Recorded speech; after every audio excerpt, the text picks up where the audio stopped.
The private residential price index went up by 4.6 points.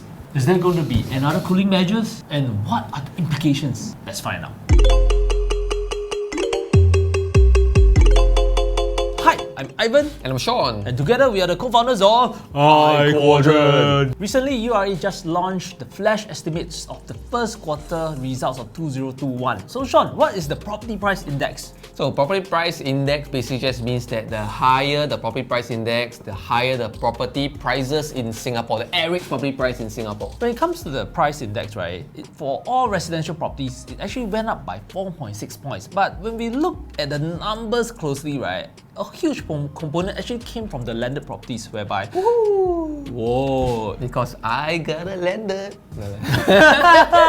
Okay, in all seriousness, I think we are looking at a 5.6% increase since last quarter for landed properties. And to me, actually, this is very predictable, and that's the reason why I actually made a landed property move last year as well. Because I start to see that the new launches pricing, especially 3-bedders, 4-bedders, the prices are really creeping up to be very close to the landed property prices. So to me, if you ask me, would I rather own a 99 years leasehold strata of a condo or a freehold land? I would choose a freehold land. And to me, it's very predictable to me that and it's not surprising to me at all that landed property really increased such a huge percentage of 5%. So Sean, can you agree with me that you are very happy with this increase in landed property prices? Of course, happy ah. So is it okay for you to buy me lunch or dinner for the next 1 month?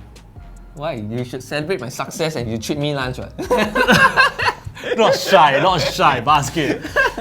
So let's look at the few other pointers. I think, of course, that's where they distribute out between the core city region, then the rest of core central region, then rest of central region, and outside of central region. Yeah. So core, then rest, then outside. So we are seeing the biggest increase in the RCR region, which is 6.1%. Well, this has been likely because there has been a lot of new launches in the RCR region, and this has been driving up the prices. But when we look at the CCR or even the OCR, there's not much movement. So my take is this: outside the landed section, right, the movements in all this rest of the region, right, is still okay. So my take is that when it comes to cooling measures, it may not happen so soon. I think it will, but likely not in the next 1 quarter or so. Yeah, I mean, overall, I look at this as a very healthy thing. Let me show you why. Because this is, to me, is a very good result of cooling measures to Singapore market itself. Let me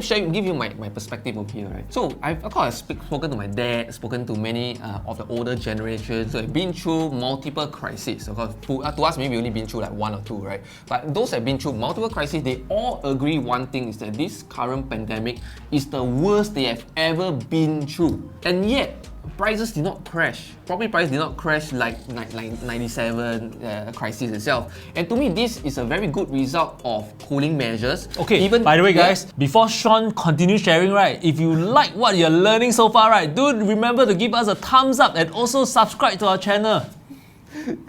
Okay, continuing on.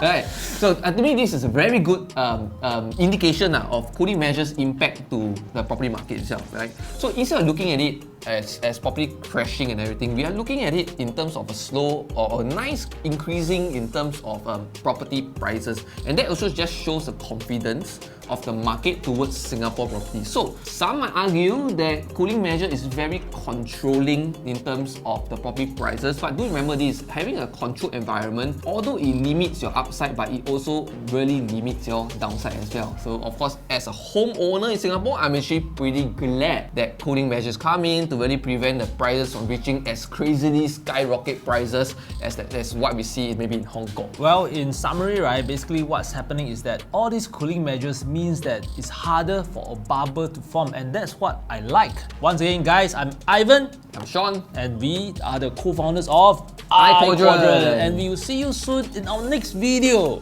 Bye!